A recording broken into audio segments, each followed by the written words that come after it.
President Mahmoud Abbas has called for Israel to immediately stop its aggression against the Palestinian people. That message came in a phone call with his Venezuelan counterpart, Nicolas Maduro.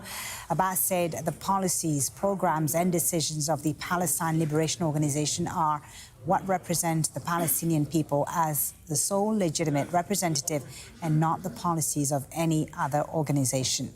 Let's speak to Hoda Abdelhamid about this. She's in Ramallah in the occupied West Bank. What do you make of this statement from President Abbas that the PLO is the sole representative of the Palestinian people? Well, I think it's what he didn't say that is probably the most important here. And he did mean that Hamas is not the representative of the Palestinian people. And I'm saying that quite confidently simply because the readout of his conversation with the Venezuelan president was published through the Wafa news agency, the official news agency here. And the first write-up, it actually said that he had told the Venezuelan president that Hamas does not represent the Palestinian people. And so in the second write-up, that word was omitted. But it's also nothing new. This is something Mahmoud Abbas had said over and over again each time there is a crisis between the two sides. So it's nothing that the people haven't heard before. And bear in mind that at the moment he has not appeared publicly, he has not addressed the Palestinians. He let that job to his Prime Minister Mohammed Shtayyeh, who had some very harsh words as saying that, that the people in Gaza need to be protected. He said that they were not human animals, as had suggested the Israeli Defense Minister Yoav Gallant. But you do feel that the Palestinian Authority is in a difficult position because there is sort of support definitely for the people in Gaza, and there is also some support for Hamas around the occupied West Bank. So certainly a very difficult position for an authority that at the moment doesn't seem to be able to connect with its people.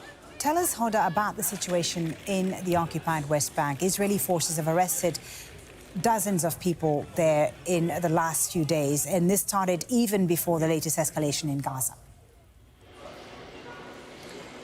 Yes, indeed. There's been a lot of tension growing and brewing all around the occupied West Bank before all of this started. And actually, Hamas did say that it had carried out its operation also in retaliation of the pressure that Palestinians in the occupied West Bank go through on a daily basis, because here the occupation is very different. Here it's a way of life.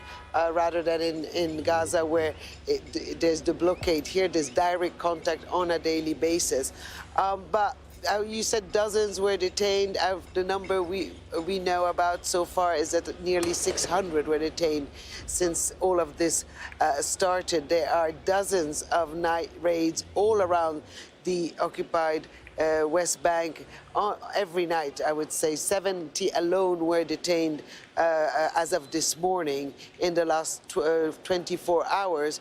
And it's pushing really Palestinians to really a point where you do fear that there might be an explosion here too, because they tell you we cannot take it anymore. We are victim of collective punishment. Israel is saying it will not tolerate anyone who implicitly or explicitly shows any kind of support or sympathy to the Hamas movement. We talked to some people who had their children arrested or their members of their family arrested, and this is our report. It was 6:30 in the morning, and the narrow alleys of El Amari refugee camp were still quiet. Israeli soldiers lined up and made their way to the home of Samer Badra. His family was jolted out of bed when they kicked open the front door. They were after Samer's two eldest sons. I asked why they were doing this, and they said we're at war. When I asked if I could give my sons their jackets, because it's cold outside, the officer in charge told me, "Your children shouldn't be alive." This is the moment they were led away. The family doesn't know where they were taken to. More than 60 Palestinians were detained in less than 12 hours across the occupied West Bank. This video, filmed by a soldier, shows him taunting the young man taken away. The number of daily detentions has tripled over the past week. That's according to the Palestinian Prisoners Society. But there's also another concern that those already held in Israeli jails are coming under duress. By law, Israel is obliged to respond to lawyers who ask about the whereabouts of a detainee. That hasn't happened since the outbreak of this war, according to Hamoked, an Israeli human rights group. Usually we are receiving 100 phone calls a week.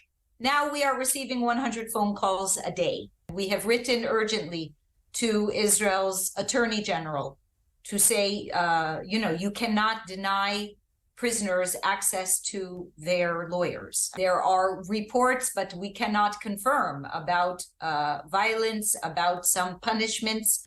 When Sima Hamad last spoke to her husband, he told her that things have changed inside the jail ever since Hamas's attack on Israel.